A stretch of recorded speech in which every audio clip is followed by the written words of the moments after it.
Hello everyone, I am Anantaraju, Assistant Professor of Commerce, Government First Grade College for Women, Pavagada. Dear viewers, welcome to this DCE LMS portal. This is the 22nd session of the Banking and Insurance subject of BBM course of Tumkur University. In this session, we are going to study the money laundering, that is the meaning of money laundering and also the steps involved in the money laundering process and the methods of money laundering. What are the methods used by the money launderers for the purpose of money laundering activity, and then what are the that means how to prevent the money laundering activities. That means what is the act enacted in our country to prevent the money laundering activities, and then KYC, know your customer, meaning and objectives of KYC. One by one in this session we are going to learn about these topics. Okay, before we going to know the meaning of money laundering, it is essential to have an introduction to the money laundering activity. Some people get the money from certain crimes, from certain illegal activities such as extortion, insider trading, drug trafficking, and illegal gambling. Okay, this money is very dirty and it needs to be cleaned so as to make it appear as legal and have been derived from the legal activities, so that banks and other financial institutions will deal with it without suspicion. ಕೆಲವು ವ್ಯಕ್ತಿಗಳು ಅಕ್ರಮವಾಗಿ ಕಾನೂನು ಬಾಹಿರ ಚಟುವಟಿಕೆಗಳಿಂದ ಮತ್ತು ಕೆಲವಾರು ಅಪರಾಧಿ ಕೃತ್ಯಗಳಿಂದ ಕಳ್ಳತನ, ಸುಲಿಗೆ ಮತ್ತು ಅನುಚಿತ ವ್ಯಾಪಾರಿ ವರ್ತನೆಗಳು ಹಾಗೂ ಡ್ರಗ್ ಟ್ರಾಫಿಕಿಂಗ್, ದಟ್ ಮೀನ್ಸ್ ಮೋಸಯುತವಾಗಿರತಕ್ಕಂತಹ ಚಟುವಟಿಕೆಗಳಿಂದ, ಸೊ ಅಕ್ರಮವಾಗಿರತಕ್ಕಂತಹ ಒಂದು ಮೋಸ ಜಾಲಗಳಿಂದ, ಇಲ್ಲಿಗಲ್ ಗ್ಯಾಮ್ಲಿಂಗ್, ಅಕ್ರಮ ಒಂದು ಆಟ ಗ್ಯಾಮ್ಲಿಂಗಿಂದ, ಒಂದು ಜೂಜುಗಳಿಂದ, ಅಕ್ರಮ ಜೂಜುಗಳಿಂದ ಇತ್ಯಾದಿ ಒಂದು ಚಟುವಟಿಕೆಗಳಿಂದ ಗಳಿಸಿರ್ತಕ್ಕಂತಹ ಹಣವು ಅದು ಕೆಟ್ಟ ಹಣ, ಕೊಳಕು ಹಣ, ಇದನ್ನು ಇತರೆ ಫೈನಾನ್ಷಿಯಲ್ ಇನ್ಸ್ಟಿಟ್ಯೂಷನ್ಸ್ ಮತ್ತು ಬ್ಯಾಂಕ್ಸು ಸೊ ಯಾವುದೇ ಒಂದು ಸಂದೇಹ ಇಲ್ಲದೆ ನೋಡುವ ಥರ ಆಗಬೇಕಂದ್ರೆ ಅದನ್ನು that money should be cleaned so as to appear to have been derived from legal activities. ಅದು ಕಾನೂನು ಸಮ್ಮತವಾಗಿರತಕ್ಕಂಥ ಚಟುವಟಿಕೆಗಳಿಂದ ದುಡಿದಿದ್ದೀವಿ ಅನ್ನೋದನ್ನು ತೋರಿಸ್ಕೋಬೇಕಂದ್ರೆ ಸೊ ದಿಸ್ ಬ್ಲ್ಯಾಕ್ ಮನಿ ಅಥವಾ dirty money should be converted into so clean money. ಅದಕ್ಕೋಸ್ಕರ ಈ ಮನಿ ಲಾಂಡರಿಂಗ್ ಚಟುವಟಿಕೆಗಳನ್ನು ಈ ಮನಿ ಲಾಂಡರರ್ಸು ಮಾಡ್ತಾರೆ. Money can be laundered by many methods that vary in complexity and sophistication. ತುಂಬ ಆಧುನಿಕತ ವಿಧಾನಗಳಿಂದ, ತುಂಬ ಸಂಕೀರ್ಣವಾಗಿರ್ತಕ್ಕಂಥ ಅನೇಕ ವಿಧಾನಗಳಿಂದ ಈ ಕಪ್ಪು ಹಣವನ್ನು ಸೊ ಬಿಳಿ ಹಣವನ್ನಾಗಿ then black money will be converted into so white money. So in a nutshell, money laundering means converting of black money into white money ಅಂತಲೇ ಹೇಳ್ಬೋದು. The term money laundering is originated from the mafia group in the United States of America. ಈ money laundering ಅಂತಕ್ಕಂಥ ಈ ಪದ ಅಂತಕ್ಕಂಥದ್ದು so United States of ಅಮೆರಿಕದ ಒಂದು mafia ಗುಂಪುಗಳಿಂದ, ಆ ಗುಂಪಿನಿಂದ ಬಂದಿರತಕ್ಕಂಥದ್ದು. ಯುನೈಟೆಡ್ ಸ್ಟೇಟ್ಸ್ ಆಫ್ ಅಮೆರಿಕದ ಮಾಫಿಯಾ ಗುಂಪುಗಳು ಕಳ್ಳತನ, ಸುಲಿಗೆ ಮತ್ತು ಅನೇಕ ಒಂದು ಜೂಜಾಟ, ಅಕ್ರಮ ಜೂಜಾಟಗಳಿಂದ ಗಳಿಸಿರ್ತಕ್ಕಂಥ ಹಣವನ್ನು ಸೊ ಸಕ್ರಮ ಮಾಡೋದಕ್ಕೋಸ್ಕರ ಮಾಡ್ತಕ್ಕಂಥ ಒಂದು ಚಟುವಟಿಕೆಗೆ ನಾವು ಮನಿ ಲಾಂಡರಿಂಗ್ ಅಂತ ಪದ ಉಗಮವಾಯಿತು. And this money is known as legal money in India. Money laundering is popularly known as hawala transactions ಅಂತ ಕರಿತೀವಿ. ನಮ್ಮ ಭಾರತ ದೇಶದಲ್ಲಿ ಮನಿ ಲಾಂಡರಿಂಗನ್ನು ನಾವು ಹವಾಲಾ ವಹಿವಾಟು ಅಂತ ಕರಿತೀವಿ. ಹವಾಲಾ ವಹಿವಾಟು, ಹವಾಲಾ ಟ್ರಾನ್ಸಾಕ್ಷನ್ಸ್ ಅಂತ ಕರಿತೀವಿ. So this is the introduction part two the money laundering activity, and then let us know the meaning of money laundering. Money laundering refers to converting illegal earned money into legitimate money. Money laundering meaning, so money laundering very simple ಆಗಿರಬೇಕಂದ್ರೆ money laundering refers to converting illegally earned money into legitimate money. ಅಂದರೆ ಕಾನೂನು ಬಾಹಿರವಾಗಿ ಗಳಿಸಿರ್ತಕ್ಕಂಥ ಹಣವನ್ನು ನ್ಯಾಯಸಮ್ಮತವಾಗಿ ಗಳಿಸಿರ್ತಕ್ಕಂಥ ಹಣ ಎಂಬುದಾಗಿ ಬಿಂಬಿಸೋದು, ಪರಿವರ್ತಿಸೋದು, ಇದನ್ನು ನಾವು ಮನಿ laundering ಚಟುವಟಿಕೆ ಅಂತ ಕರಿತೀವಿ. The government does not get any tax on the money because there is no accounting of the black money. ಇಲ್ಲಿ ಕಪ್ಪು ಹಣ, ಕಾನೂನು ಬಾಹಿರ ಅಥವಾ ಅಕ್ರಮ ಚಟುವಟಿಕೆಗಳಿಂದ ಗಳಿಸಿರ್ತಕ್ಕಂಥ ಹಣ ಕಪ್ಪು ಹಣ, ಇದಕ್ಕೆ ಯಾವುದೇ ಆಗಿರತಕ್ಕಂತಹ ಅಕೌಂಟಿಂಗ್ ಇರೋದಿಲ್ಲ. ಆದ್ದರಿಂದ the government can not impose tax, cannot levy the tax on such black money. So money laundering is a way to hide the illegally acquired money. So ಅಕ್ರಮವಾಗಿ ಕಾನೂನು ಬಾಹಿರ ಚಟುವಟಿಕೆಗಳಿಂದ ಗಳಿಸಿರ್ತಕ್ಕಂಥ ಹಣವನ್ನು ಸೊ ಅದು ಹೈಡ್ ಮಾಡಲು ಇದಕ್ಕೆ ಈ ಮನಿ ಲಾಂಡರಿಂಗನ್ನು ಚಟುವಟಿಕೆಗಳನ್ನು ಉಪಯೋಗಿಸ್ತಾರೆ. So money laundering is the practice of making money that means that was gained through criminal means such as smuggling weapons, ಶಸ್ತ್ರಾಸ್ತ್ರಗಳ ಕಳ್ಳ ಸಾಗಾಣಿಕೆ, look as if it came from A legitimate business activity. So drug trafficking ಅಥವಾ ಈ smuggling weapons ಇತ್ಯಾದಿ ಚಟುವಟಿಕೆಗಳಿಂದ ಮಾಡಿರ್ತಕ್ಕಂತಹ ಹಣವನ್ನು legitimate ಬಿಸ್ನೆಸ್ಸಿಂದ ಬಂದಿರತಕ್ಕಂಥ ಹಣ ಎಂಬುದು ಬಿಂಬಿಸೋದಕ್ಕೋಸ್ಕರ ಮಾಡ್ತಕ್ಕಂಥ ಚಟುವಟಿಕೆ ಮನಿ ಲಾಂಡ್ರಿಂಗ್ ಅಂತ ಕರಿತೀವಿ. In the method of money laundering, money is invested in such a way that even the investigating agencies cannot trace the main source of wealth. ಯಾವ ಥರ ಈ ಮನಿಯನ್ನು, ಬ್ಲ್ಯಾಕ್ ಮನಿಯನ್ನು ಅವರು ಇನ್ವೆಸ್ಟ್ ಮಾಡ್ತಾರೆ ಮನಿ ಲಾಂಡರರ್ಸ್ ಅಂತಂದರೆ, so even the legitimate investing agencies cannot trace the main source of wealth. So ಅಕ್ರಮ ಆದಾಯವನ್ನು ಗುರುತಿಸಲು ಸಾಧ್ಯ ಇಲ್ಲದೆ ಅಂತಹ ರೀತಿಯಲ್ಲಿ ಇನ್ವೆಸ್ಟಿಗೇಟಿಂಗ್ ಏಜೆನ್ಸೀಸ್ಗೂ ಸಮೇತ ತುಂಬ ಕಷ್ಟ ಆಗುತ್ತೆ. ಅಷ್ಟು ಒಂದು ಕಾಂಪ್ಲೆಕ್ಸಿಟಿಯನ್ನು ಉಪಯೋಗಿಸ್ಕೊಂಡು ಈ ಹಣವನ್ನು ಅವರು ಇನ್ವೆಸ್ಟ್ಮೆಂಟ್ ಮಾಡ್ತಾರೆ. The person who manipulate this money is called launderer. ಯಾರು ಈ ಅಕ್ರಮ ಒಂದು ಚಟುವಟಿಕೆಯನ್ನು, ಇಲ್ಲೀಗಲ್ ಮನಿಯನ್ನು ಲೀಗಲ್ ಮನಿಯಾಗಿ ಬಿಂಬಿಸೋ ಚಟುವಟಿಕೆಯನ್ನು ಮಾಡ್ತಾರೋ ಅವನ್ನ ಮನಿ ಲ್ಯಾಂಡರರ್ ಅಂತ ಕರಿತೀವಿ. So the black money invested in to capital markets or other venturers that returns back to the real money holder as the legitimate money. ಅಕ್ರಮವಾಗಿ ಗಳಿಸಿರ್ತಕ್ಕಂಥ ಹಣವನ್ನು ಅನೇಕ ಒಂದು ಕ್ಯಾಪಿಟಲ್ ಮಾರ್ಕೆಟ್ಸ್ಗಳಲ್ಲಿ ಹೂಡಿಕೆ ಮಾಡಿಬಿಟ್ಟು ಅದರ್ ವೆಂಚರ್ಸ್ಗಳಲ್ಲಿ ಸುಮಾರು ಒಂದು ವಹಿವಾಟುಗಳಲ್ಲಿ ಹೂಡಿಕೆ ಮಾಡಿ ಅದನ್ನು ಆ ವ್ಯವಹಾರಿಕ ವಹಿವಾಟುಗಳಿಂದ ಬಂದಿರತಕ್ಕಂಥ ಆದಾಯ ಅಂತ ತೋರಿಸ್ಕೊತಾರೆ. ಅದು ಲೆಜಿಟಿಮೇಟ್ ಮನಿಯಾಗಿ ಕನ್ವರ್ಟ್ ಮಾಡೋ ಥರ ಇವರು ಬೆಂಬಲಿಸ್ತಾರೆ. So this is the meaning of money laundering, and money laundering is a conversion of, in simple words, money laundering is the conversion or transfer of property, the concealment or disguising of the nature of the proceeds, the acquisition, possession or use of property knowing that these are derived from criminal activity. Money laundering ಅಂದರೆ ಅಕ್ರಮವಾಗಿ ಗಳಿಸಿರ್ತಕ್ಕಂತಹ ಆಸ್ತಿಯನ್ನು, conversion, transfer ಪ್ರಾಪರ್ಟಿಯನ್ನು, concealment, ಬಚ್ಚಿಡ್ತಕ್ಕಂಥದ್ದು, disguise ಮಾಡ್ತಕ್ಕಂಥದ್ದು, ಅದನ್ನು ವೇಷ ಬರೆಸ್ತಕ್ಕಂಥದ್ದು ಅಂತ ಕರಿತೀವಲ್ಲ, disguise ಮಾಡ್ತಕ್ಕಂಥದ್ದು, nature of proceeds, ಯಾವ ಮೂಲದಿಂದ ಈ ಆದಾಯ ಬಂದಿದೆ ಅಂತಕ್ಕಂಥದ್ದನ್ನ ವೇಷ ಬರೆಸ್ತಕ್ಕಂಥದ್ದು, ಮತ್ತು ಅಂತಹ ಆದಾಯವನ್ನು ಅಕ್ವಿಸಿಷನ್ ಮಾಡೋದು, ಅದನ್ನು ಪೊಸೆಸ್ ಹೊಂದುವುದು ಮತ್ತು ಅದನ್ನು ಗಳಿಸ್ತಕ್ಕಂಥದ್ದು, ಹೊಂದುವುದು ಮತ್ತು ಯೂಸ್ ಆಫ್ ಸಚ್ ಪ್ರಾಪರ್ಟಿ, ಆ ಆಸ್ತಿಯನ್ನು ಉಪಯೋಗಿಸ್ತಕ್ಕಂಥದ್ದು, knowing that these are derived from criminal activity. ಗೊತ್ತಿದ್ದು ಎಲ್ಲ ಕ್ರಿಮಿನಲ್ ಚಟುವಟಿಕೆಗಳಿಂದ ಬಂದಿರತಕ್ಕಂಥ ಆದಾಯ ಅಂತ ಗೊತ್ತಿದ್ರು ಅದನ್ನು ಗಳಿಸುವುದು, ಅದನ್ನು ಹೊಂದುವುದು, ಅದನ್ನು ಪ್ರಾಸೆಸ್ ಮಾಡ್ತಕ್ಕಂಥದ್ದು, ಅದರಲ್ಲಿ ಡೀಲ್ ಮಾಡ್ತಕ್ಕಂಥ ಇವೆಲ್ಲ ಮನಿ ಲಾಂಡರಿಂಗ್ ಆಕ್ಟಿವಿಟೀಸ್ ಅಂತ ಕರಿತೀವಿ. Or participating in or assisting the movement of funds to make the process appear legitimate. ಮತ್ತು ಈ ಕಾನೂನಿ ಪ್ರಕ್ರಿಯೆಯಲ್ಲಿ, ಮನಿ ಲಾಂಡರಿಂಗ್ ಪ್ರಕ್ರಿಯೆಯಲ್ಲಿ ಒಳಗೊಳ್ತಕ್ಕಂತಹ ಅಥವಾ ಇನ್ವಾಲ್ವ್ ಆಗ್ತಕ್ಕಂತಹ ಎಲ್ಲ ಮೂವ್ಮೆಂಟಲ್ಲಿ ಇನ್ವಾಲ್ವ್ ಆಗ್ತಕ್ಕಂತಹ ಎಲ್ಲ ಪ್ರೊಸೀಡ್ಸಲ್ಲಿ ಅಪಿಯರ್ ಆಗ್ತಕ್ಕಂಥ ಎಲ್ಲ ಒಂದು ಚಟುವಟಿಕೆಗಳು ಇವು ಮನಿ ಲಾಂಡರಿಂಗ್ ಆಕ್ಟಿವಿಟೀಸ್ ಅಂತಲೇ ಕರಿಬೋದು. Okay, let us know what are the steps involved in the money laundering process. Steps involved in the process of money laundering are three. One is placement, and second one is layering, and third one is integration.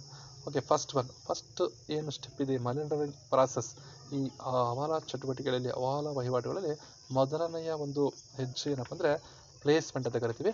ಅಂದರೆ ಅಕ್ರಮ ಹಣವನ್ನು ಮೊದಲು inject ಮಾಡೋದು, ಎಕಾನಮಿಯಲ್ಲಿ inject ಮಾಡ್ತಕ್ಕಂಥದ್ದು. This refers to introducing the dirty money ಅಥವಾ black money into the financial system.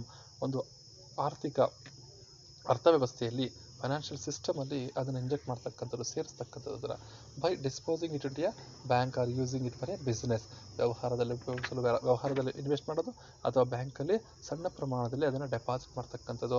The first step in this process is the investment of black money in the ಮಾರುಕಟ್ಟೆಯಲ್ಲಿ ಅದನ್ನು ಇನ್ವೆಸ್ಟ್ಮೆಂಟ್, ಹೂಡಿಕೆ ಮಾಡೋದು. The launderer deposit the illegal money through different agents. Okay, different agents. Money launder ಏನು ಮಾಡ್ತಾರೆ ಅಂದರೆ ತುಂಬ ಅನೇಕ ಜನರ ಒಂದು ಪ್ರತಿನಿಧಿಗಳು, ಅವರ ಏಜೆಂಟ್ಸ್ಗಳಿತ್ತಲ್ಲ, ಅವರ ಸಹಾಯದಿಂದ ಈಗ ನಾವು ಹೂಡಿಕೆ ಮಾಡ್ತಾರೆ through different agents and banks in the form of cash by having a formal or informal agreements. So ಔಪಚಾರಿಕ ಅಥವಾ ಅನೌಪಚಾರಿಕ ಒಂದು ಅಗ್ರಿಮೆಂಟ್ಗಳನ್ನು, ಒಪ್ಪಂದಗಳನ್ನು ಮಾಡಿಕೊಂಡು ಈ ಮನಿ ಲ್ಯಾಂಡರರು ತನ್ನ ಪ್ರತಿನಿಧಿಗಳ ಮೂಲಕ ಆ ಅಕ್ರಮ ಹಣವನ್ನು ಆರ್ಥಿಕತೆಯಲ್ಲಿ ಅಥವಾ ಅರ್ಥವ್ಯವಸ್ಥೆಯಲ್ಲಿ ಸೇರಿಸ್ತಕ್ಕಂಥದ್ದು, ಪ್ಲೇಸ್ಮೆಂಟ್ ಮಾಡ್ತಕ್ಕಂಥದ್ದು, ಇಂಜೆಕ್ಟ್ ಮಾಡ್ತಕ್ಕಂಥದ್ದು ಮೊದಲನೇ ಹೆಜ್ಜೆ. ಎರಡನೇದು ಲೇಯರಿಂಗ್. ಲೇಯರಿಂಗ್ ಅಂದರೆ this is using tricky accounting methods to conceal the source of the money. ಅಂದರೆ ಈ ಆರ್ಥಿಕತೆಗೆ ಅಥವಾ ಅರ್ಥವ್ಯವಸ್ಥೆಗೆ ಈ ಹಣ ಹೇಗೆ ಬಂತು, ಇದರ ಮೂಲ ಹೇಗಿದೆ ಅದನ್ನು ತೋರಿಸದ ಹಾಗೆ ಟ್ರಿಕ್ಕಿ ಅಕೌಂಟಿಂಗ್ ಮೆಥಡ್ಸನ್ನು, ಲೆಕ್ಕಶಾಸ್ತ್ರದ ಒಂದು ಅನೇಕ ಇವುಗಳನ್ನು ಬಳಸ್ಕೊಂಡ್ಬಿಟ್ಟು ಮೆಥಡ್ಸನ್ನು, ಟ್ರಿಕ್ಕಿ ಅಕೌಂಟಿಂಗ್ ಮೆಥಡ್ಸನ್ನು ಉಪಯೋಗಿಸ್ಕೊಂಡು ಅದನ್ನು ಕನ್ಸೀಲ್ ಮಾಡ್ತಕ್ಕಂಥದ್ದು, ಹೈಡ್ ಮಾಡ್ತಕ್ಕಂಥದ್ದು. In this process the launderer hides his real income by making foul play. ಅವನು ಫೋಲ್ ಪ್ಲೇ ಮಾಡುವುದರ ಮೂಲಕ ಮನಿ ಲಾಂಡರರು ಅವನ ನಿಜವಾದ ಒಂದು ವರಮಾನವನ್ನು ಕನ್ಸೀಲ್ ಮಾಡ್ತಾನೆ, ಆದಾಯದ ಮೂಲವನ್ನು ಪತ್ತೆ ಹಚ್ಚದ ಆ ರೀತಿಯಲ್ಲಿ ನೋಡ್ಕೊತಾನೆ. The launderer deposits funds to investments such as ಬಾಂಡ್ಸಲ್ಲಿ, ಸ್ಟಾಕು ಮತ್ತು ಶೇರ್ಸ್ಗಳಲ್ಲಿ, ಅಥವಾ travellers cheques or in their bank accounts abroad, ಅಥವಾ ವಿದೇಶಿಗಳಿರ್ತಕ್ಕಂಥ ತಮ್ಮ ಖಾತೆಗಳಲ್ಲಿ ಹಣವನ್ನು ಜಮಾ ಮಾಡ್ತಕ್ಕಂಥದ್ದು. This account is often open in the banks of those countries which don't reveals the details of their account holders. So in this process the ownership and source of money is disguised. ಅಂದರೆ ಯಾವ ದೇಶಗಳಲ್ಲಿ ಸಾಮಾನ್ಯವಾಗಿ ಹೆಚ್ಚಿನ ಒಂದು ನಿಯಂತ್ರಣ ಇರೋದಿಲ್ವೋ, so ಆದಾಯದ ಮೂಲವನ್ನು ಕೇಳೋದಿಲ್ವೋ ಅಂತಹ ದೇಶಗಳಲ್ಲಿ ತಮ್ಮ ಖಾತೆಗಳನ್ನು ತೆರೆದು ಅಲ್ಲಿ ಹಣವನ್ನು ಜಮಾ ಮಾಡ್ತಕ್ಕಂಥದ್ದು. So in this process the ownership and source of money is disguised. So ಅದರ ಮಾಲೀಕ ಯಾರು ಮತ್ತು ಆ ಆದಾಯದ ಮೂಲ ಏನು ಅನ್ನೋದು ಡಿಸ್ಗೈಸ್ ಮಾಡಿಬಿಡ್ತಾರೆ ಇಲ್ಲಿ, ಅದು layering process. And third one is integration ಅಂತ ಕರಿತೀವಿ. ಫೈನಲ್ ಸ್ಟೇಜ್ ಇದು, the final stage at which the laundered properties reintroduced in the legitimate economy. ಅಕ್ರಮಗೊಂಡಿರ್ತಕ್ಕಂಥ ಆರ್ಥಿಕತೆಯಲ್ಲಿ ಸೇರಿಸಿರುತ್ತಲ್ಲ ಆ ಹಣವನ್ನು ಮತ್ತೆ ಆರ್ಥಿಕತೆಯಿಂದ ಸೊ ಲೆಜಿಟಿಮೇಟ್ ಮನಿ, ಸೊ ಇದು ಕಾನೂನುಬದ್ಧ ಆಗಿರ್ತಕ್ಕಂಥದ್ದು ಅಥವಾ ಅಕ್ರಮ ಅಲ್ಲ, ಇದು ಸಕ್ರಮ ಹಣ ಅನ್ನುವ ರೀತಿಯಲ್ಲಿ ಲೆಜಿಟಿಮೇಟ್ ಎಕಾನಮಿ ಅಥವಾ ರಿಟರ್ನಿಂಗ್ ಮಾಡ್ಕೊಳ್ತಕ್ಕಂಥದ್ದು, ಸೊ ಪ್ರತಿಫಲವನ್ನು ಪಡಿತಕ್ಕಂಥದ್ದು. The money back in to the financial world, ಮತ್ತೆ ಆರ್ಥಿಕತೆಯಲ್ಲಿ ತೆಗೆದುಕೊಳ್ತಕ್ಕಂಥದ್ದು ಆಸ್ ಲೀಗಲ್ ಮನಿ, ಕಾನೂನುಬದ್ಧ ಹಣವನ್ನಾಗಿ ಇದನ್ನು ಪರಿವರ್ತನೆ ಮಾಡ್ತಕ್ಕಂಥದ್ದು ಕೊನೆಯ ಹಂತ. This is when the dirty money makes it way back in to the economy as legitimate funds. These are all the three steps involved in the money laundering process.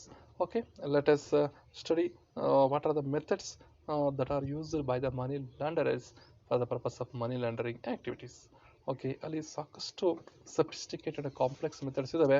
So important ಒಂದು ಮೆಥಡ್ಸನ್ನು ನಾವು ಈ ಒಂದು ಸೆಷನಲ್ಲಿ discuss ಮಾಡೋಣ. So methods of money laundering, there are different methods of money laundering through financial system. Widely used methods are, first one is structuring ಅಂತ ಕರಿತೀವಿ.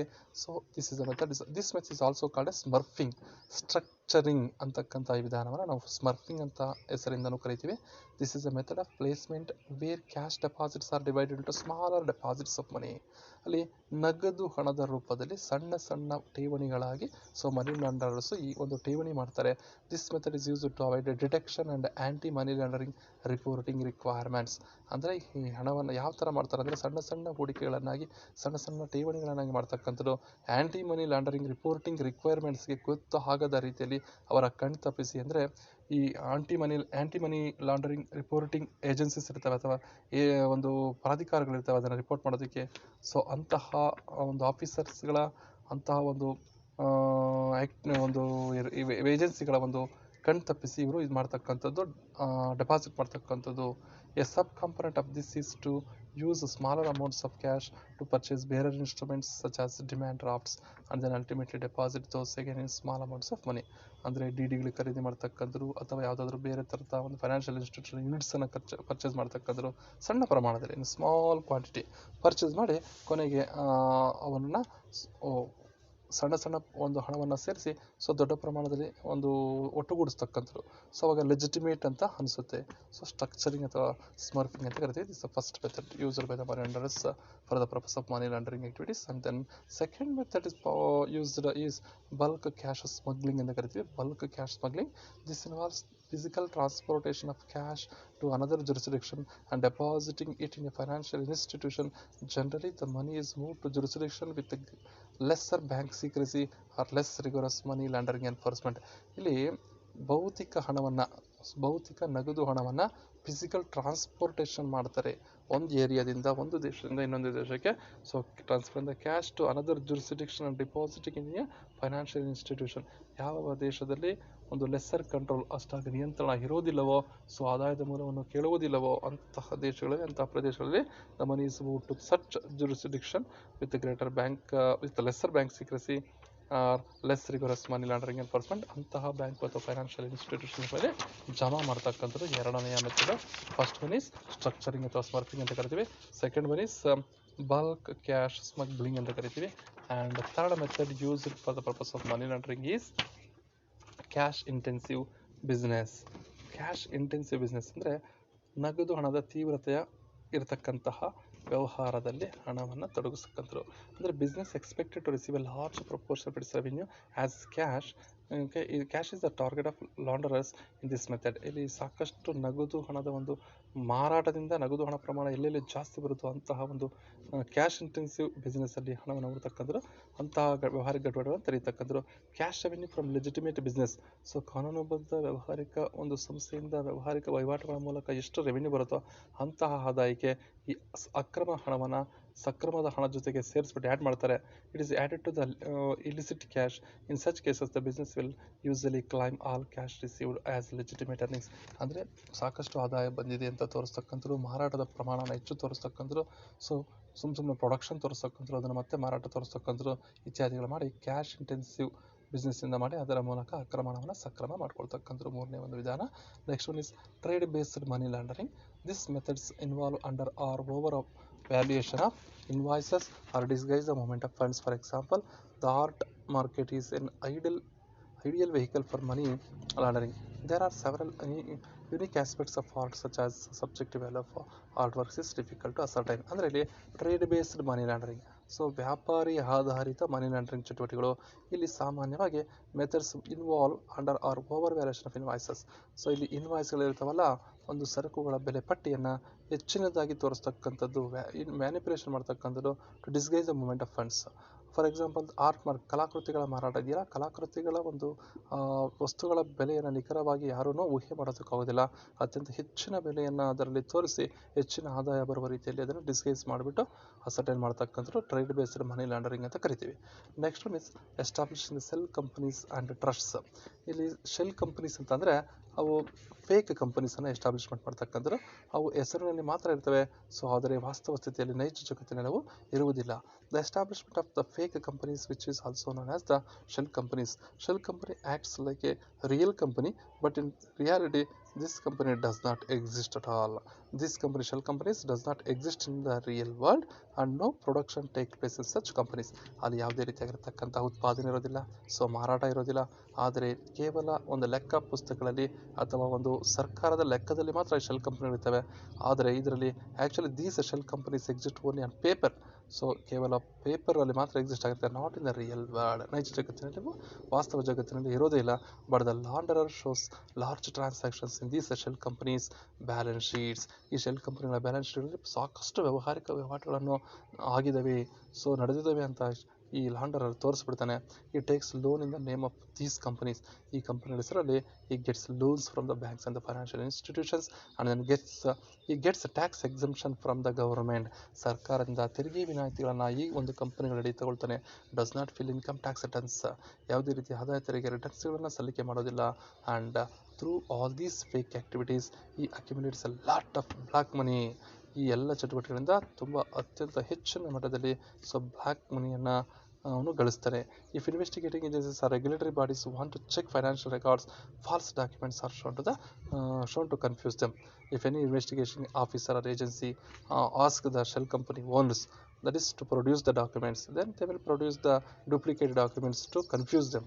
Regulatory ಬಾಡೀಸ್ಗೂ, ನಿಯಂತ್ರಣ ಪ್ರಾಧಿಕಾರಿಗಳು ಅಥವಾ ಯಾವುದೇ ಒಂದು ತಪಾಸಣಾಧಿಕಾರಿಗಳು ಈ ದಾಖಲಾತಿಗಳನ್ನು ಕೇಳಿದ ಸಂದರ್ಭದಲ್ಲಿ ಫಾಲ್ಸ್ ಡಾಕ್ಯುಮೆಂಟ್ಸನ್ನು ಪ್ರೊಡ್ಯೂಸ್ ಮಾಡಿ ಅವರಿಗೆ ಕನ್ಫ್ಯೂಷನ್ ಮಾಡ್ತಕ್ಕಂಥ ಒಂದು ಸಿಸ್ಟಮ್ ಅಥವಾ ವಿಧಾನ ಅಂತ ಹೇಳೋದು ಶೆಲ್ ಕಂಪನೀಸನ್ನು. ಇದು ಒಂದು ವಿಧಾನ. Next one is round tripping ಅಂತ ಕರಿತೀವಿ. Round tripping starts with deposits in a controlled offshore foreign entity, preferably this entity is in a tax haven. So in addition to laundering, tax haven entities facilitate in tax evasion and then shipped back as a foreign direct investment exempt from taxation. ಇದು round tripping ಅಂತ ಕರಿತೀವಿ. ಅಂದರೆ ಹಣವನ್ನು ಏನು ಮಾಡ್ತಾರೆ ಅಂದರೆ starts deposits ಇನ್ controlled offshore. So ಇಲ್ಲಿ ಬೇರೆ ದೇಶಗಳಲ್ಲಿ ಫಾರಿನ್ ಎಂಟಿಟಿಯಲ್ಲಿ, ವಿದೇಶಿ ಘಟಕಗಳಲ್ಲಿ ಹಣವನ್ನು ತೊಡಗಿಸ್ತಕ್ಕಂಥದ್ದು, ಎಲ್ಲಿ ಟ್ಯಾಕ್ಸ್ ಇರೋದಿಲ್ವೋ, ಸೊ ತೆರಿಗೆ ಮುಕ್ತವಾಗಿರುತ್ತೋ ಅಂತಹ ಕಡೆ ಹಣವನ್ನು ತೊಡಗಿಸೋದು, ಮತ್ತು ಅವುಗಳಿಂದ ವಿದೇಶಿ ನೇರ ಹೂಡಿಕೆಯಾಗಿ ಮತ್ತೆ ನಮ್ಮ ದೇಶಕ್ಕೆ ಸ್ವಾಗತಿಸ್ತಕ್ಕಂಥದ್ದು. ಇದು ರೌಂಡ್ ಟ್ರಿಪ್ಪಿಂಗ್ ಅಂತ ಹೇಳ್ತೀವಿ. ಸೊ ವಿದೇಶಕ್ಕೆ ಕಳಿಸೋದು, ವಿದೇಶಗಳಿಂದ ಮತ್ತು ಸ್ವದೇಶಕ್ಕೆ ನಾವು ಹಣವನ್ನು ಬೇರೆ ರೂಪದಲ್ಲಿ ಫಾರಿನ್ ಡೈರೆಕ್ಟ್ ಇನ್ವೆಸ್ಟ್ಮೆಂಟಲ್ಲಿ ತೆಗೆದುಕೊಳ್ತಕ್ಕಂಥದ್ದು. ಎಕ್ಸೆಂಪ್ಟ್ ಫ್ರಮ್ ಟ್ಯಾಕ್ಸೇಷನ್, ತೆರಿಗೆ ವಿನಾಯಿತಿಯನ್ನು ಪಡೀತಕ್ಕಂಥದ್ದು. ಇದು ಒಂದು ಸಮೇತ ಒಂದು ಮನಿ ಲಾಂಡರಿಂಗ್ ಚಟುವಟಿಕೆ ಅಂತ ಹೇಳ್ಬೋದು.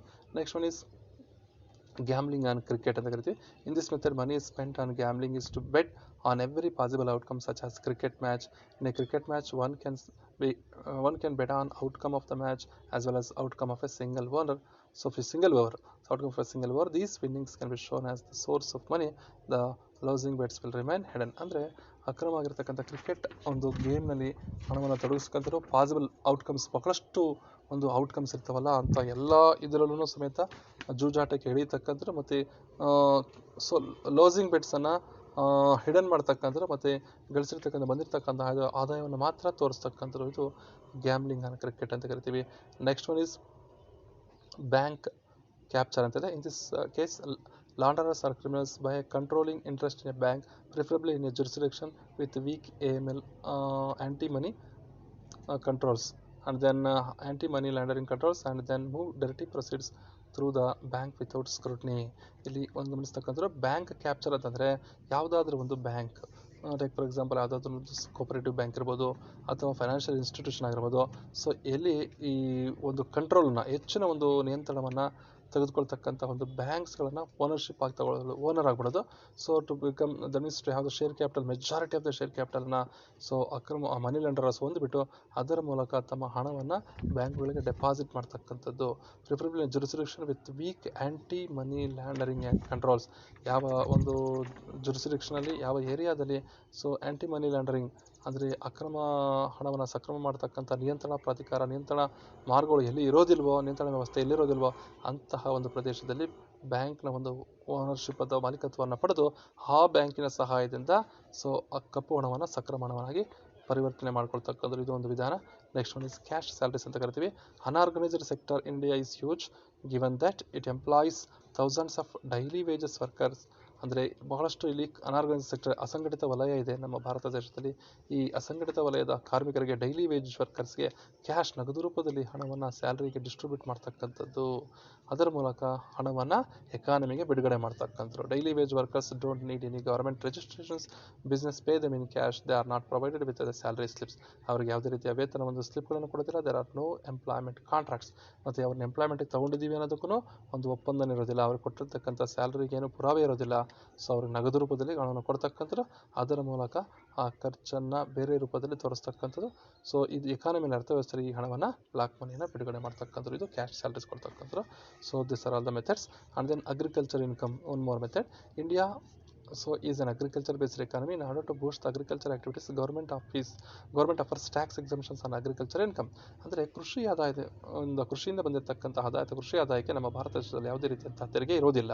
ಸೊ ಕ್ರಿಮಿನಲ್ಸ್ ಏನು ಮಾಡ್ತಾರೆ ಅಂತಂದರೆ, ಸೊ ಈ ಅಗ್ರಿಕಲ್ಚರ್ ಇನ್ಕಮ್ ಅಂತ ತೋರಿಸ್ಕೊಂಡ್ಬಿಡ್ತಾರೆ. Criminal organisations mix their income from illegal activity and other sources in agriculture. So ಅಕ್ರಮ ವಹಿವಾಟುಗಳಿಂದ ಗಳಿಸಿರ್ತಕ್ಕಂಥ ಹಣವನ್ನು, ಇಲ್ಲಿಜಿಟಿಮೇಟ್ ಆಗಿರ್ತಕ್ಕಂಥ ಹಣವನ್ನು, ಸೊ ವ್ಯವಸಾಯದಿಂದ ಬಂದಿರತಕ್ಕಂತಹ ಆದಾಯ, ವ್ಯವಸಾಯ ಚಟುವಟಿಕೆಗಳಲ್ಲಿ ತೊಡಗಿಸಿಕೊಂಡು ಅವರು ಅಲ್ಲಿಂದ ಬಂದಿರತಕ್ಕಂಥ ಆದಾಯ ಅಂತ ತೋರಿಸ್ತಕ್ಕಂಥದ್ದು. The disclose the income and file the documents with government but under the wrong head agriculture income ಅಂತ ತೋರಿಸ್ತಕ್ಕಂಥದ್ದು. So these are all the methods used by the money launders for the purpose of money laundering activities. And then in India one act is there for the purpose of preventing the money laundering activities. That act is called as Prevention of Money Laundering Act 2002. So the initial money laundering law in India was enacted in 2002, but it has been amended 3 times. That is in 2005 amended, 2009 amended, and 2012 also the Money Laundering Act, Prevention of Money Laundering Act amended. The last amendment of 2012 was approved by the President on January 3rd, 2013, and this law has come into effect from February 15th, 2013. ಈ ಒಂದು ಕಾಯ್ದೆ 2002 establish ಆಗಿ 3 ಸರಿ ಅದು ತಿದ್ದುಪಡಿ ಆಯಿತು. ಮತ್ತು ಕೊನೆಯ ತಿದ್ದುಪಡಿ 2012ರಲ್ಲಿ ತಿದ್ದುಪಡಿಯೊಂದಿಗೆ ಸೊ ಪ್ರೆಸಿಡೆಂಟ್ ಆಫ್ ಅವರ್ ಕಂಟ್ರಿ ಅವರ ಒಂದು ಸಹಮತಿಯನ್ನು ಅಥವಾ ಒಂದು ಸಹಿಯನ್ನು ಪಡೆದು ಅದು 2013 ಫೆಬ್ರವರಿ 15ರಿಂದ ಜಾರಿಗೆ ಬಂದಿದೆ. Next one is let us know the KYC. KYC stands for know your customer. Okay, let us know the meaning of KYC. KYC full form is know your customer. That refers to the process of identity and addresses. Means process of identifying the address and verification of the address. Identifying the persons. That is to know the identity and address verification of the customers and clients by banks, insurance companies and other institutions either before or while they are conducting transactions with their customers. ಇಲ್ಲಿ ಕೆಲವು ಹಣಕಾಸಿನ ಸಂಸ್ಥೆಗಳು, insurance companies ಇರ್ಬೋದು ಅಥವಾ ಬ್ಯಾಂಕ್ಗಳು, financial institutions ತಮ್ಮ ಗ್ರಾಹಕರ ಒಂದು ಗುರುತಿಸ್ತಕ್ಕಂಥದ್ದು, ಅವರ ವಿಳಾಸವನ್ನು ವೆರಿಫಿಕೇಷನ್ ಮಾಡ್ತಕ್ಕಂಥದ್ದು. ಸೊ ಅದನ್ನು ನಾವು KYC ನವರು ಕಸ್ಟಮರ್ ಅಂತ ಕರಿತೀವಿ. At the time of opening an account or before opening an account or at the time of conducting any transactions with their customers. ಅವರ ಗ್ರಾಹಕರ ಜೊತೆ ವ್ಯವಹಾರ ಮಾಡ್ತಕ್ಕಂಥ ಸಂದರ್ಭದಲ್ಲಿ ಅಥವಾ ಅವರನ್ನು ಗ್ರಾಹಕರನ್ನಾಗಿ ಮಾಡ್ಕೊಳ್ತಕ್ಕಂಥ ಸಂದರ್ಭದಲ್ಲಿ ಸೊ ಈ ಐಡೆಂಟಿಟಿಯನ್ನು ವೆರಿಫೈ ಮಾಡ್ತಕ್ಕಂಥ, ಅವರ ಅಡ್ರೆಸ್ಸನ್ನು ವೆರಿಫಿಕೇಷನ್ ಮಾಡ್ತಕ್ಕಂಥ ಸರ್ಟೆನ್ ಡಾಕ್ಯುಮೆಂಟ್ಸ್ ಜೊತೆ ಇದನ್ನು KYC ಅಂತ ಕರಿತೀವಿ. The RBI has made KYC mandatory for all the banks, financial institutions, and any other digital payment companies who carry out financial transactions. RBI ಇದು ಸೊ ಕಾನೂನುಬದ್ಧಗೊಳಿಸಿದೆ, ಇದು ಮ್ಯಾಂಡೇಟರಿ ಕಂಪಲ್ಸರಿ ಮಾಡಿದೆ ಎಲ್ಲ bank ಎಲ್ಲ financial institutions. So ಈ KYC ಪ್ರೊಸೀಜರ್ನ follow ಮಾಡಲೇಬೇಕಾಗಿದೆ. KYCನ ಒಂದು criteria ನಾರ್ಮ್ಸ್ನ fulfil ಮಾಡಬೇಕಾಗಿದೆ. So this is the meaning of KYC. And KYC means know your customer and sometimes know your client ಅಂತಲೂ ಕರಿತೀವಿ. KYC check is the, so there is the KYC, or KYC is the check, the mandatory process. KYC checking, the mandatory process of identifying and verifying the client's identity when opening an account and periodically over time. In other words, banks must make sure that their client's identity, and banks may refuse to open an account or halt a business relationship if the client fails to meet the minimum KYC requirement. If a client or a customer that means fails to meet the minimum KYC requirement, then the bank may refuse to open an account or to deal with the customer the transaction.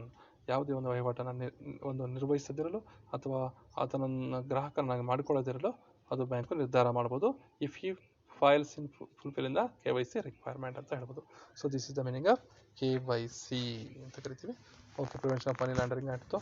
So ನಾವು ಇವ್ರ customer ಅದನ್ನು ಮೀನಿಂಗನ್ನು ತಿಳ್ಕೊಂಡಿವಿ. So with this we completed today's session. Okay, thank you for watching this video. Okay, let us meet in the next session with one more new concept. Until then, have a nice day. Okay, bye.